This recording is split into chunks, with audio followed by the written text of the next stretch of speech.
did you feed something into Happy? And I'm like, what do you mean? She's like, I think we got into a fight that morning or something. She's like, it just gave me like a tip on how to like improve my relationship with you. What John has taught me is fantastic, but how do I teach the whole rest of my company how to become emotionally intelligent? How do I teach them to become better people leaders? Big problems come from little problems, and giving you the tools to sort out what I would call a healthy conflict or a disagreement is like really important.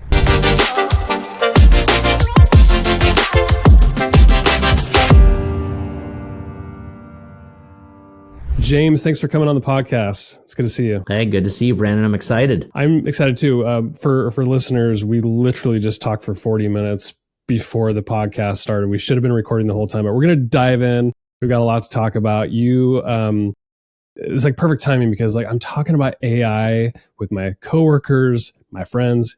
I even helped my kid with his math homework the other day using AI. So it's just everywhere in our lives. I'm sure you're having the same conversations. You've built a company that's around AI as well. It's AI powered, and it's in the development space for employees. So how are you seeing the maybe positive change of having these tools now with AI power helping employee development? Like, where do you see it going? Well, I think, there's a lot of different ways to look at this, Brandon. And, I think early on, there was a lot of talk about like AI is going to take my job. And I'm not saying that's not a thing either, but there's a beauty to these tools that you can use them to enhance your career. You can use them to make your life easier. Things that, if your work was 20% creative and then it was 80%, and there was an 80% load that had nothing to do with creativity, you're able to, in a lot of ways, a lot of AI tools are able to be used so that you can spend more time being creative at work. And so I don't, that part doesn't get talked about as much, I think. But, Happy's a little bit less, obviously not a creativity tool, but I think I think AI can bring a lot of things to, I would say your regular individual contributor all the way up to the CEO of the company. I think there's a lot of fear around AI in some way. I think there's excitement and there's fear. I live in both camps as well. I think I'm excited about the possibilities. I use it in my daily work, and I use it at home in some cases when I just need some extra creativity or a starting point. The scary parts of it to me are, where's my data going? How is it being trained on it? I actually just toggled off my LinkedIn.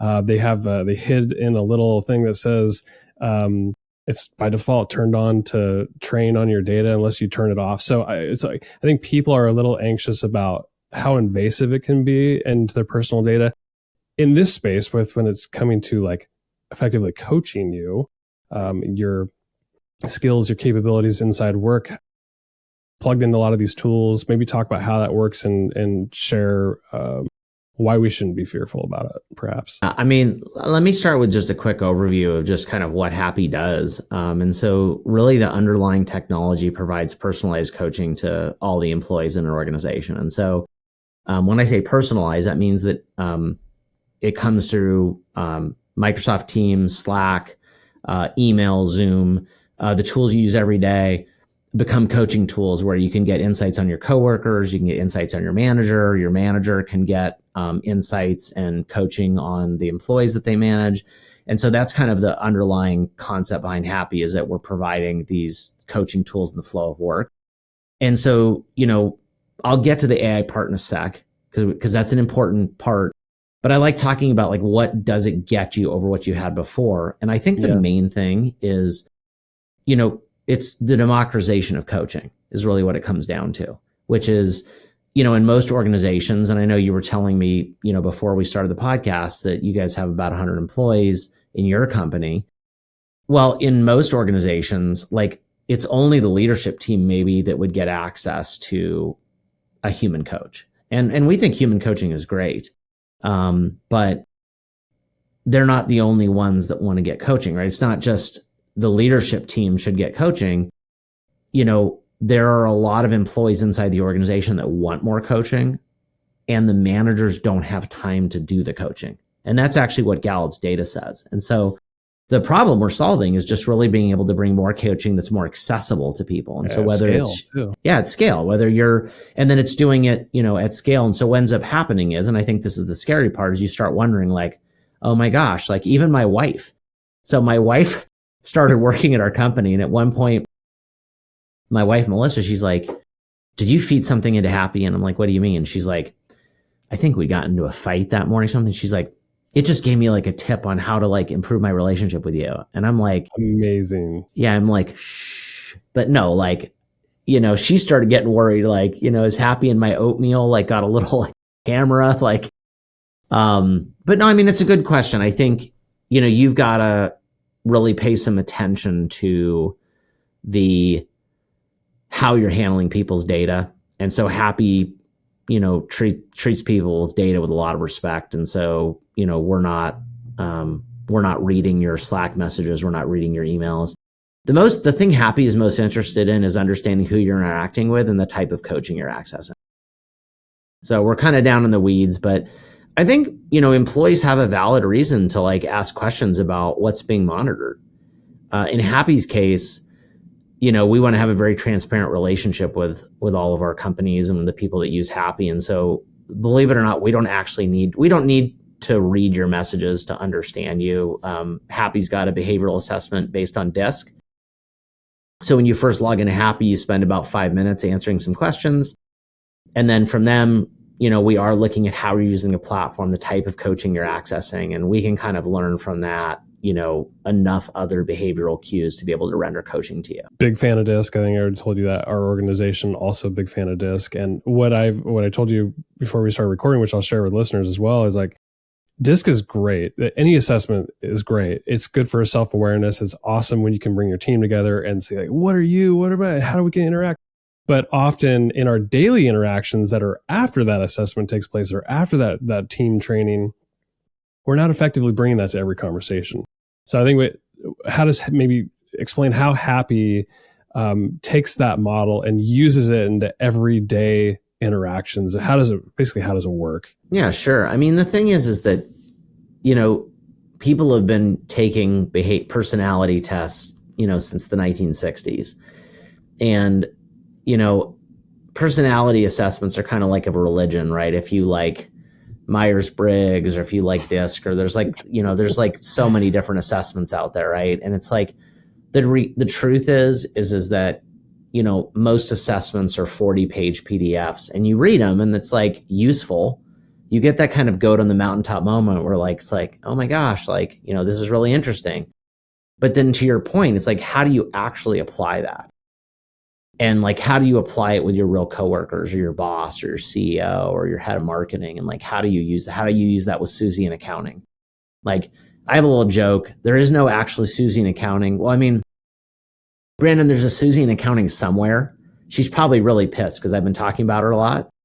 But like, she rejects a lot of expense reports, right? In my world, because I like to talk about this. And like, when Susie rejects your expense report, and you're like really frustrated with Susie because you like missed 1 decimal point on like one of like 30 different receipts from your trip. And she just stamps it, redo and just sends the expense report back. Right. And you're just like, Susie, at that moment, it's like, how do I communicate effectively with Susie? Like, I'm pissed. I'm frustrated. Susie's probably pissed because I'm a slob that apparently can't figure out how to do my expense report.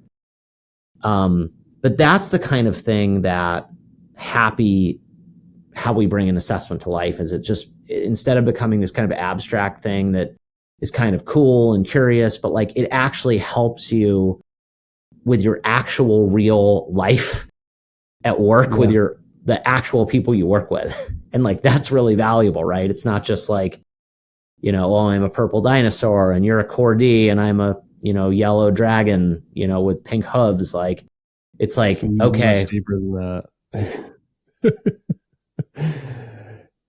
You told me that you started building this company in 2020.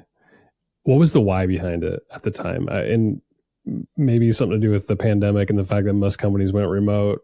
Maybe it was something you were even thinking about well before that, but curious what problems you were trying to solve then. Yeah, I mean, it actually went back to probably 2011, 2013, somewhere in there. I got my first executive coach. I've been a CEO since my mid-20s, so I've been a CEO for 20 years. And I got an executive coach by the name of John Delmatoff, and John was really a huge part of my life. And the value of having an executive coach was just it's just amazing. And getting access to a coach as a young CEO, I found it incredibly valuable. And John was actually the first one that taught me how to use a personality assessment. But what John really taught me to do was to better understand my coworkers and to build even a shred of listening capability and like learning how to listen to people more effectively. But what I realized in working with John was taking that very valuable coaching and trying to distill that to the entire organization, Brandon, was incredibly hard. It's like, okay, like what John has taught me is fantastic, but how do I teach the whole rest of my company how to become emotionally intelligent? How do I teach them to become better people leaders? And it was really hard. And so even back then, it was like very early on, I recognized like, this is hard stuff. Like, and I only had maybe say 80 to 125 employees at the time. So how do you do that when you have 500 employees? How do you do it when you have 1,000? So scaling like that type of coaching is really hard. And so my co-founder and I back in 2018, 2019 had developed this idea of using AI and using behavioral science to do this at scale and to do it in a way that was really easy for the employee. And so, the rest is history. So, I mean, that's really where the idea came from. But I'll tell you, the one thing is the pandemic really changed that. So if you were a CEO or if you were an individual contributor and you were used to coming into the office, now you're in this whole new world of hybrid work and remote work. And like, maybe if you and I were working together, like, hey, we got to go have a beer and a taco together on Tuesday. And, we got to spend that organic time together and build our relationship. Well, that was gone. And so like, I didn't even get a chance to learn you because the only time I learn you is when we're in a meeting or on a Zoom call. Yep. So that's where for Megan and I, my co-founder, it was like, okay, it was really time to really, launch Happy, because we just felt like, there was a lot of organizations that, needed to learn how to work together, frankly. It's absolutely true. I mean, pre-pandemic, I would have loved to get some beers and tacos with you. I mean, like I was doing happy hours and lunches all the time, and now it's more transactional, I think. Yeah. And I think that's true for a lot of people. Is like they may be working at home or in a hybrid situation, and they're glued to these tools, and the only time they interact with colleagues is on Teams, on Slack, on Zoom. And so I like that you're thinking that way, is to try to meet people where they're at, especially if they're not doing the other things, to get to know a person at a deeper level. How, like the how behind this technology, like let's let people in a little bit on how it works. So it integrates into some of these tools that we use. So it meets us where we're at. What else could we expect from it? Yeah. So, I mean, the first thing is that I like talking about the manager employee relationship, because that relationship is the core of what I call organizational DNA or organizational culture. I don't care how much you align with the company's mission. If your manager is an a-hole, right, it's really hard to be happy. It's really hard to want to stay in the organization in the long run. And so there's really nothing more important than improving the manager-employee relationship. I would say right behind that is like workload and work-life balance. And those are also factors of a positive relationship with your manager. And so, in my opinion, the data is pretty clear that is the most important relationship at work. And so we start with, how do we improve that? And I'm going to take this back to something just incredibly simple. Happy helps you learn your manager. That's job one for us, is how do we provide insights into how your manager thinks, what's important to your manager. And so with Happy, there is a behavioral science component to it, but you can actually go in and you can actually add, you can actually tell your own story at work. So there's a section where like you can write all about Brandon and you can talk about what Brandon likes and what Brandon doesn't like. And so it gives you a voice. And so you get to see the science, and then you also get to see Brandon kind of like, if you want to, you don't have to, but if you want to, you can share your story. And so that's really valuable, because especially for me, I know that when I can understand what's important to my boss, what he or she is thinking, how you tend to look at work, how you tend to think, how you tend to behave at work. And then I can get actual like useful tips every day on how to improve my relationship with you.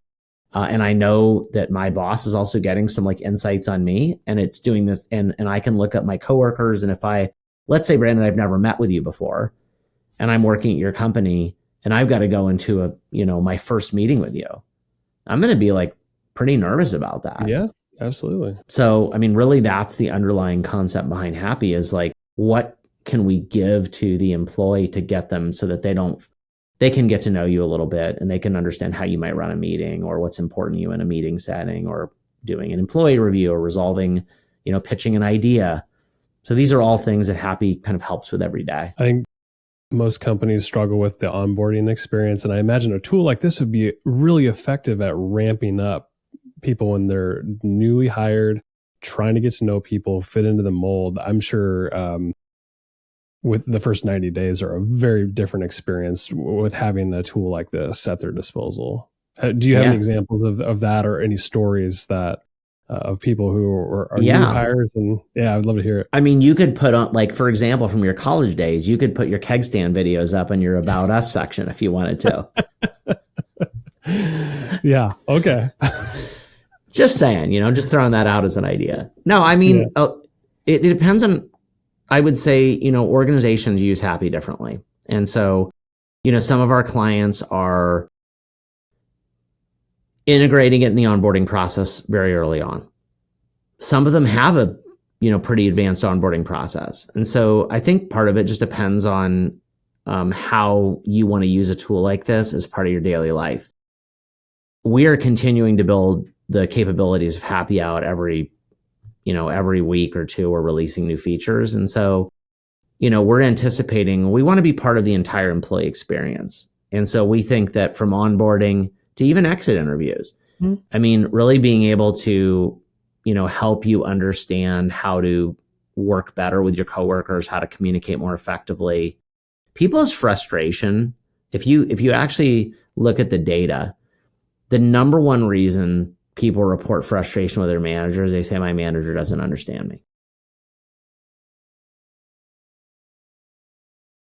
Yeah, I believe that. Does it work both ways though? Like, so managers getting tips just as much as the employees getting tips to know more about their manager, like that? Yeah, so it's not just your manager. Yeah, so the way it works is that you can do it one of two ways. So the software does it for you. So the software knows who you work with every day just based on our social connectivity algorithms. So we're looking at like, who are you meeting with? Who's getting coaching on you? Who are you sending messages to? We're not reading your messages, but we know who you're interacting with. And then we can profile your coaching around that. So, which we do. But you can also build coaching circles inside Happy. And so you can just pick the people you want to get coaching on. So like Brandon, if you had like 6 direct reports, you can just go in and you just go, oh, these are the 6 people I want to get coaching on.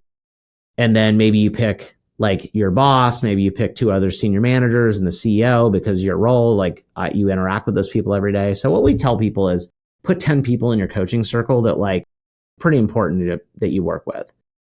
But then Happy might add or take people out that you're interacting with over time. So let's say like you hire a new executive assistant, and his name's Arnold, and you forget to add him to your coaching circle. In a couple weeks, you're probably going to start getting coaching on Arnold because it's going to know that you're working with Arnold. So it'll give you coaching on him even though you never signed up for him. But yeah, so it's bi-directional. It's not just your manager. I mean, it's just whoever, and then you can get coaching on people that you don't work with at all. Let's say you get put into a new, cross-functional team like Brandon. I know you're big at planning the Christmas party every year. So if you're, planning the Christmas party and you're like, I need to figure out, like, damn, Nancy wants the roasted nuts and I need to tell her that's a bad idea and I need a couple tips. You can look Nancy up if you want to. So this tool is helping us with our daily interactions with people. Does it ever, I know it's not like reading the messages or listening into our meetings, but do you have another phase of this where it will, and it'll even provide you with tips on tone of voice or how much you talk or various competencies that we have in our roles? Yeah, and so that's already I mean, so there's tools out there that do those kind of things now. Not exactly like what you're talking about, but like there's AI note takers that will Yeah. say, "Hey, you're talking 40% of the time." And so we do. Our Microsoft Teams plugin does have coaching in Teams video calls, so you can get actionable coaching on how to communicate. So the question really becomes: if this is not a technology question, the question becomes, how invasive is somebody willing to let a tool like this be Right. and coach you? And so we're not really facing technology hurdles. We're facing more like privacy questions. And so one of the useful uses of this, for example, is you're about to send a boneheaded email to your boss. I don't know. What's your boss's name, Brandon? Angela. Angela. So we're about to send a poorly worded email to Angela because you're very frustrated about the planning of the Christmas party.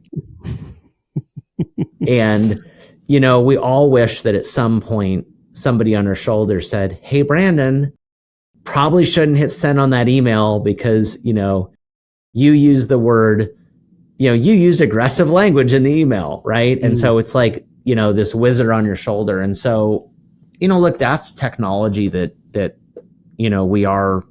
we are evaluating and trying to figure out, how much do we want to listen to what you're writing and doing? And it's I'm not sure what people's appetite are going to be. I have a feeling over time there's going to be more tolerance for opting into that type of thing, but I don't think it's ever going to be mandated. And so one of the policies we have at Happy is like, we're not going to opt you into that type of, if your organization doesn't want to permit it, obviously that's an organizational decision. But even when we do get some of our live chat products live, it's definitely going to be opt-in on an individual basis.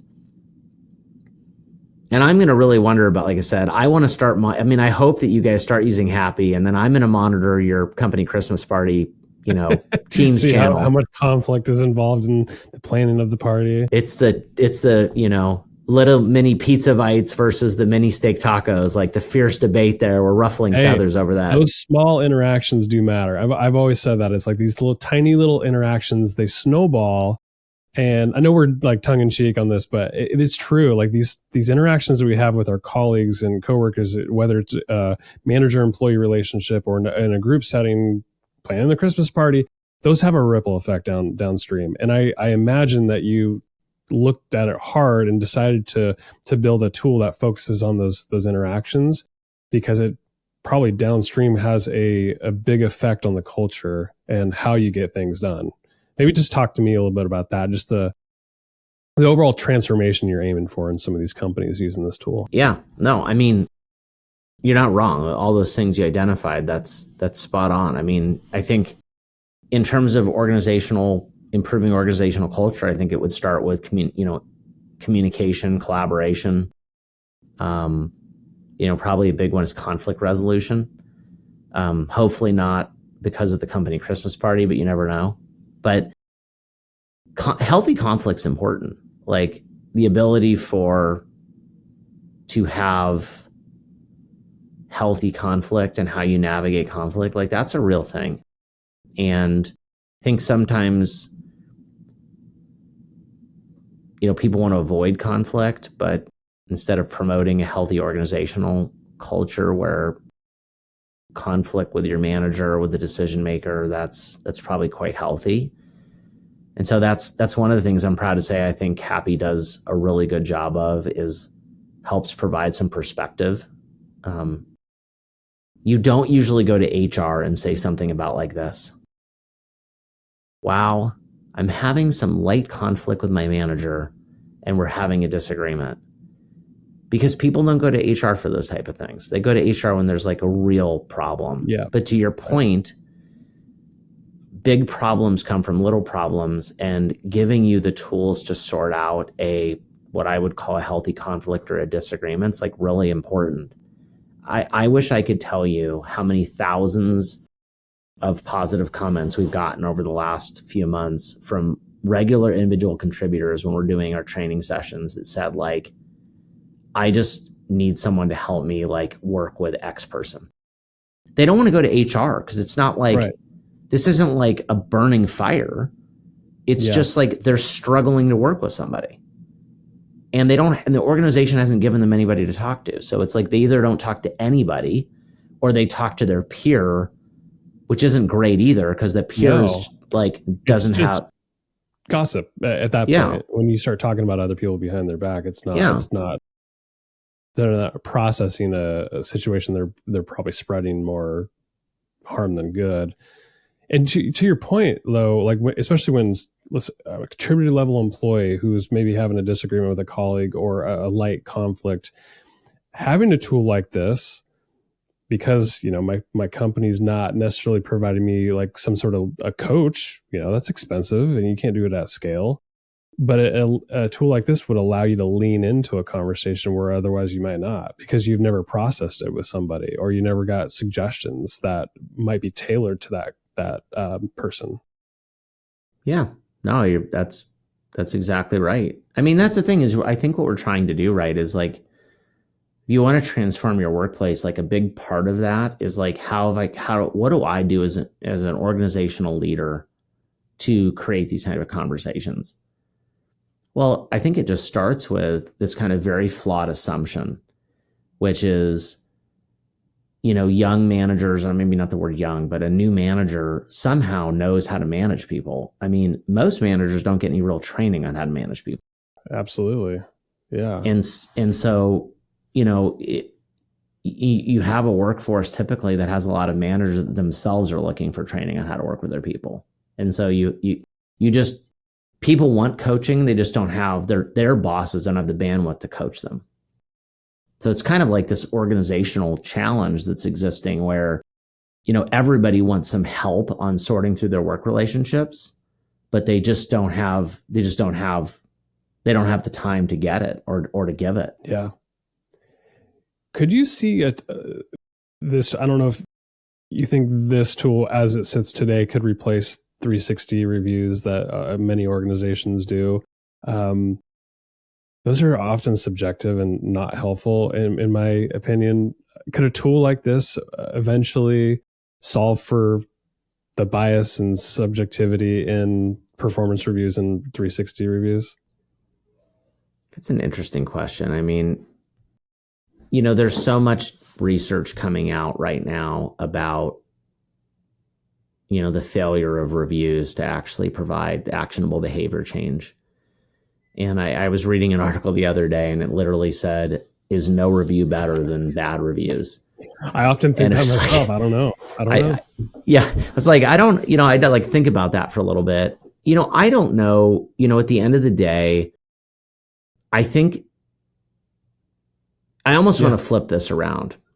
I almost want to say that my hope is that tools like Happy become so good at improving your human relationships that you and your manager are able to have incredibly healthy dialogue that's like very nutritive to both of you. And so, the review process, it doesn't feel like something you have to dread once a year because you kind of already, you're already having these high quality interactions now, like on a much more iterative basis. And so, you understand your manager, or you understand your coworker, your leadership team understands you.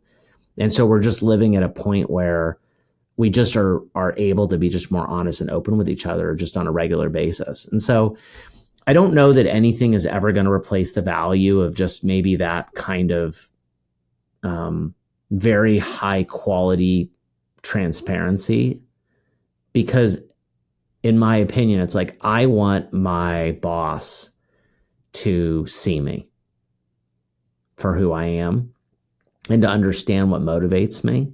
And one of the things that I'm depending on my boss to do is to help me, not do it for me, but help me get in the right seat on the bus in my company. Right role, right fit, right skill set, right in line with my superpowers, right? Because that has to be, we have to do that together. And so I think it's going to be a big aid to that. But my hope is that, it's going to be a part of a set of tools that'll be available to kind of supplement and grow that relationship. Yeah, I love that. I don't know. Was that helpful? Yeah, absolutely. And it makes me think that, like, going back to probably the first question I asked, or a comment you made about, if people are fearful and we're not sure if it's going to be replacing jobs at some point. I mean, I'm sure some will, like just with any economic development, jobs will be replaced and new ones will be created.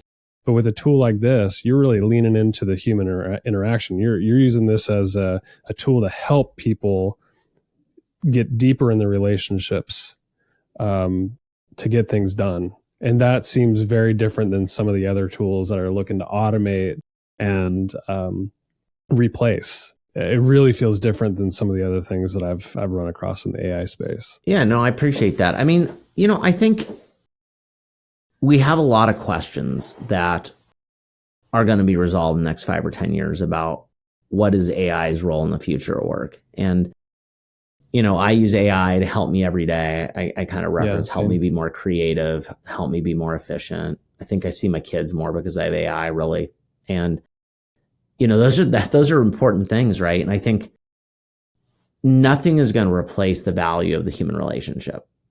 Like the relationship that you and I build together, that trust that we create together, because not that we're the same, but because we respect our differences, right? And then so my job with Happy is, how do I help create a tool with our team that helps you understand the people around you and their unique, skill sets, and then how can they better understand you? And so, if you're somebody that appreciates data, that's really valuable for your team to learn, and not learn a year and a half after working with you.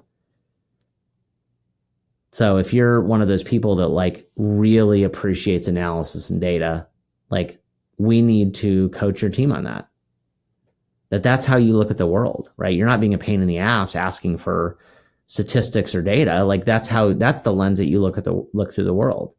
And by the same token, Happy has to also be able to say this to you. Hey, Angela is I don't know if this is at all true about Angela, so apologies. She's amazing. I worked with her for 15 years. Amazing. So it might say something like, Angela's a big picture thinker. She loves bringing big, bold ideas. Brandon, before you shoot her ideas full of holes asking for data and statistics, dream with her for a little bit. Spot on. I have no idea if any of this is true. You're pretty darn close. Love it. Well, this has been a fun conversation. Like, if companies or people listening to this are like, I'm in on this and I want to explore, what's like the best approach to getting started with something of this nature? Yeah, so you can go to happycompanies.com, and we have free plans available for teams. And you also can go to happyprofile.com, and you can actually get a free Happy Disc assessment, free Happy profile just for you. Yeah. Awesome. So we literally are launching this next week, where we have free profiles for individuals. And so you probably can't go there this exact second, Brandon, but on Monday you can. Yeah, we've had so many requests. I mean, it's been on a lot of podcasts, done a lot of media, and like given quite a few speeches about Happy. And like everybody in the audience is like, I want to know what my Happy profile is. Like, I want to get some coaching. And I'm like, well, you have to get your company to like come to Happy, and we need to do a program and blah, blah, blah. And now it's like, we decided to have a free level for individuals and small teams. So anybody can, and like, it's just giving back. Like, we want people to learn how do you learn yourself, right? Well, it starts by grabbing yourself a Happy profile, and then you can get some free coaching. Love it. Fun discussion, James. You're the co-founder, CEO of Happy. Thanks for coming on. Where can people connect with you personally, if that's okay? LinkedIn, that's the spot. All right. We'll put a link to your LinkedIn profile in the show notes. Love it. My guest today has been James Lawrence, the co-founder and CEO of Happy. James, thanks for coming on. Thank you, Brandon.